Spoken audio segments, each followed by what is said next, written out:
मोजिम बीचটা আমার খুব ভালো লাগছে। ভাই কেমন এনজয় করছিস? अच्छा कितने सालों से आप यहाँ? मैं 30 साल हो गए थे।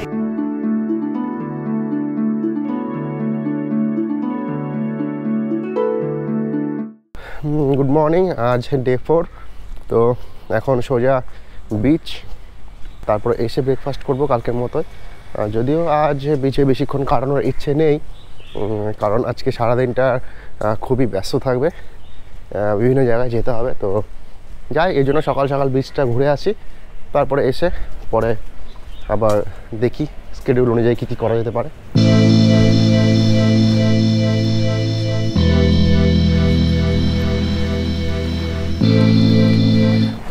Day 4 Goa Candolim beach.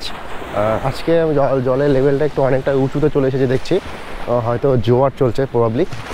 আমার বন্ধু শুভেন্দু বালা এখানে ম্যাসাজ নিচ্ছে, মানে এর রেঞ্জটা তোমার ওই 700 থেকে 1200 টাকার মধ্যে হবে। আর এই সিটিংয়ের জন্য 200 করে পে করতে হবে পার ইচ বেড। তো আমরা দুটো নিয়েছি।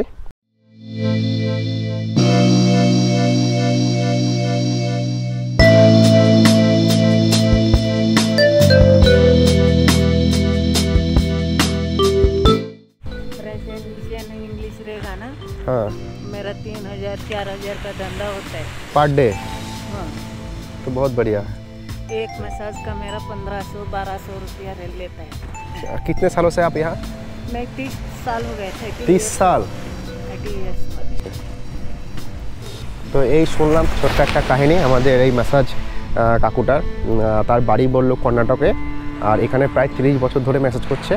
আর এখানে অ্যাকচুয়ালি রুম ভাড়া নিয়ে থাকে, রুম ভাড়াটা মাসে 5000 টাকা দিতে হয়, আর খাওয়া দাওয়াতে হয়তো 5000। তো প্রায় মাসে 10,000 খরচই হয়ে যায়। তো ইনকামটা কত হয় সেটা শুনলে তোমরা একটু চমকে যাবে। ইনকাম হয় বলছে পার ডে প্রায় 3000, মানে হিসেব করে দেখো মাসে তাহলে 30 দিনে কত হচ্ছে, প্রায় 90,000-এর কাছাকাছি। তো গোয়াটা খুবই একটা মানে যেমন এক্সপেন্ড করার জায়গা, তেমন ইনকামও করার জায়গা। কেউ যদি মনে করে এখানে এসে মানে নতুন কোনো বিজনেস শুরু করব, তাহলে প্রচুর ইনভেস্ট করতে হবে, কিন্তু সাথে প্রফিটটাও প্রচুর। তাহলে প্রায় 2 ঘন্টার মতো এখানে ছিলাম। তো এখন আর দেরি করব না, কারণ প্রায় 10:30 বেজে গেছে। এখন সোজা গিয়ে ব্রেকফাস্ট, তারপর দেখি কী করা যায়। তো এখন আগে যাই, আগে ব্রেকফাস্টটা করে নিই। ব্রেকফাস্ট কমপ্লিট, স্নান কমপ্লিট, এখন বেরোচ্ছি বিচের উদ্দেশ্যে। অঞ্জনা বিচ বা আরাম্বল বিচ, দেখি কোথায় যাওয়া যেতে পারে। তো যেখানে যাচ্ছি সব তো আপডেট পেয়ে যাবে তোমরা, দেখতে থাকো। এখন সোজা স্কুটিতে চাপবো, দিয়ে বেরিয়ে যাবো, আর কোনো কাজ নেই। ফাইনালি বেরিয়ে পড়লাম স্কুটিতে। হ্যাঁ, আজও আমার ফ্রেন্ড সঙ্গে ডাবলুই আছে। তো এখন যাই বিচের দিকে। বিচ তো আমরা ঘুরেই যাচ্ছি আনলিমিটেড, মানে এখানে বিচের কোনো শেষ নেই, আমাদের ঘোরারও কোনো শেষ নেই। যা বিচে তো সব কভার করবো, একটাও বাদ দেবো না। বাঙালির ছেলে, পয়সা করি খরচ করে গোয়া এসেছি, বাদ দিলে কি চলে। এখন আমরা চলেছি ক্যান্ডোলি মার্কেটের ভেতর দিয়ে। এই পার্টটুকু আমি কাল কভার করেছি, তোমরা যারা ভিডিওটা দেখো নি কালকে তারা দেখে নিও। এই মার্কেটটা রাত্রেবেলায় সত্যি খুব অসাধারণ ভিউ থাকে, সেটা আমি কভার করেছি। তো ফাইনালি চলে এলাম অঞ্জনা বিচে। রাস্তায় একটু সমস্যা হয়ে গেছিলো, যেটা মানে নর্মাল সমস্যা। সেটা হচ্ছে যে অ্যাকচুয়ালি আমার লাইসেন্স আছে, তো কিন্তু আমি বাইক চালাচ্ছিলাম না, তোমরা দেখেছো ভিডিওতে। আমি পেছনে বসে ব্লক করছিলাম। তো হঠাৎ মানে ট্রাফিক পুলিশ দাঁড় করে আমাদের বাইকে, এবং আমি আমার ড্রাইভিংয়ে সুইচ করার আগেই সে আমাদেরকে দেখে ফেলে। তো আমার বন্ধু যে চালাচ্ছিল তার লাইসেন্স নেই, যার দরুন কিছু ফাইন দিতে হলো। তো গোয়াতে এসে ফাইন দেওয়ার অভিজ্ঞতাটাও হয়ে গেল। আর এরকম কেস শুধু যে আমার সাথে হয়েছে সেটা নয়, আমাদের গ্রুপেও আর একটা বন্ধু ছিল, তারাও তাই। মানে ও সেম, ও লাইসেন্স ছিল কিন্তু ও পেছনে বসেছিল, আর যার লাইসেন্স ছিল না সে চালাচ্ছিল। তো ওদেরকেও দিতে হলো ফাইন। কত ফাইন দিচ্ছি সেটা কিন্তু বলবো না। তো এখন যাই, বন্ধুরা আসুক, আমি বিচে যাব। তো যাই হোক, এই হেলমেট সেটআপগুলো খুলে ফেলি, তারপরে আবার বিচে গিয়ে কথা বলছি।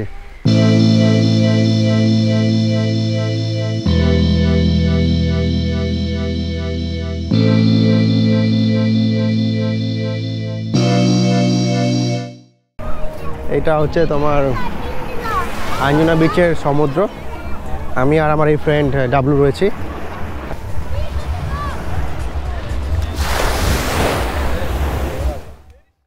তো অঞ্জনা বিচে আমি তোমাদেরকে একটা জিনিস দেখাতে চাইছি, সেটা হচ্ছে এই রেস্টুরেন্টগুলো দেখো কত সুন্দর, মানে এখানে টেম্পোরারিভাবে তৈরি করা হয়েছে। আর আমরা ক্যান্ডোলিন বিচ বলো, বাঘা বিচ বলো, এখানে গিয়েছি, সেখানে রেস্টুরেন্ট ছিল প্রচুর, কিন্তু রেস্টুরেন্টগুলো কী বলতো বালিতে তৈরি, আর ওদের পার্মানেন্ট রেস্টুরেন্টগুলো। কিন্তু এখানটা রেস্টুরেন্টগুলো আমাকে দেখে মনে হচ্ছে যে বিচ থেকে কত সুন্দর তুলে দিয়ে এটা একটু মানে উঁচুতে করেছে। দেখে মনে হচ্ছে এটা হয়তো সারা বছর থাকে না, কিন্তু যাই হোক রেস্টুরেন্টটা খুবই সুন্দর লাগছে আমার কাছে। আর এইদিকে তুমি সমুদ্র দেখতে পাচ্ছ, তো এটা নতুন করে কিছু বলার নেই। এখন হচ্ছে আঞ্জুনা বিচে এখানে সিটিং অ্যারেঞ্জমেন্টগুলো রয়েছে রেস্টুরেন্টের তরফ থেকে। আর সেই অ্যারেঞ্জমেন্টগুলোর প্রাইস হচ্ছে তোমার পার সিট হয়তো 200 থেকে 300 টাকার মতো। আর টাইম হচ্ছে আনলিমিটেড। তুমি একবার সিট বুক করে তুমি যতক্ষণ বসে থাকতে পারবে বসে থাকবে, কিন্তু যখনই উঠে যাবে তখনই তোমার ভ্যালিডিটিটা শেষ হয়ে যাবে।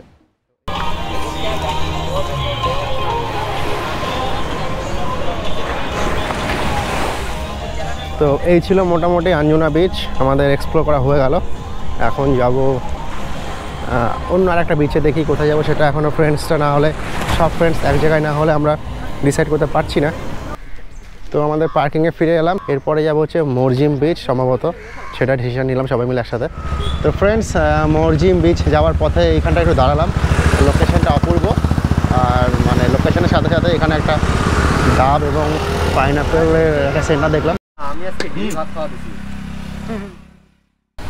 এই সেই চার্চ। মরজিম বিচ যাওয়ার আগে এরকম একটা সুন্দর মুহূর্ত সত্যি একটা বোনাস পাওনা বলা যেতে পারে। আর চার্চের এক্সপিরিয়েন্স আমার খুব একটা নেই। আমি আমার লাইফে মাত্র 2 জায়গায় গিয়েছি চার্চে। এক হচ্ছে তোমার আমাদের ব্যান্ডেল চার্চ, আমি যখন কল্যাণী ইউনিভার্সিটিতে পড়াশোনা করতাম তখন ওখানে ফ্রেন্ডরা মিলে আমরা ব্যান্ডেল চার্চে গিয়েছিলাম।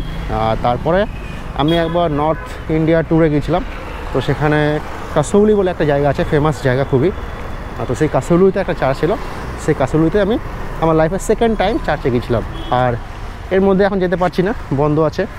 আর যেহেতু বন্ধুরা বেরিয়ে গেছে অলরেডি, তো যাই আমি ওদেরকে জয়েন করি, চার্চে ঢুকছি না। তো যেটা দেখানোর জন্য এখানে দাঁড়ালাম সেটা তোমরা দেখলে। তো যাই হোক এখন আমি এগিয়ে যাই, ঠিক আছে, আবার বিচে গিয়ে দেখা হচ্ছে।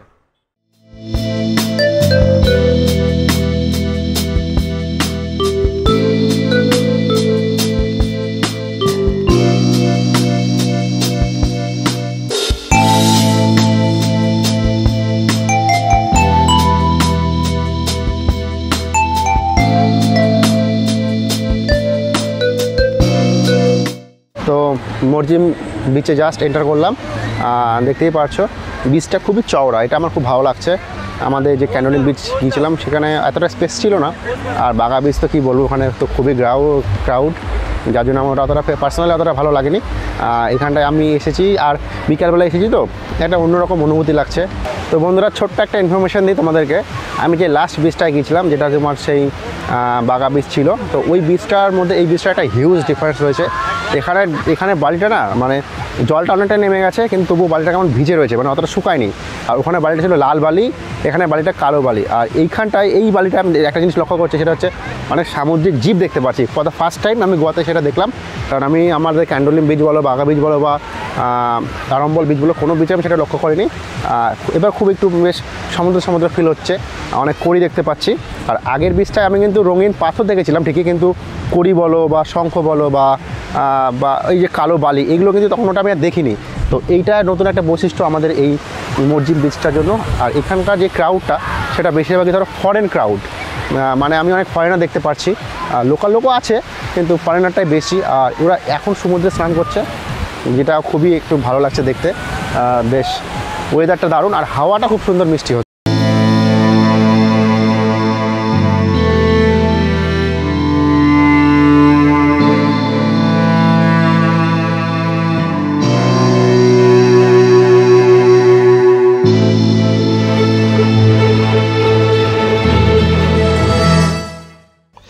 ফাইন, তো ফিরে এলাম আরাম্বল বিচ থেকে।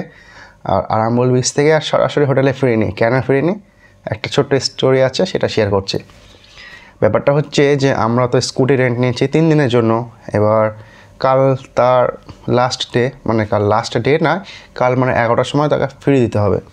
তো ব্যাপারটা হচ্ছে স্কুটিতে তেল তো এখনও পর্যন্ত প্রচুর ছিল।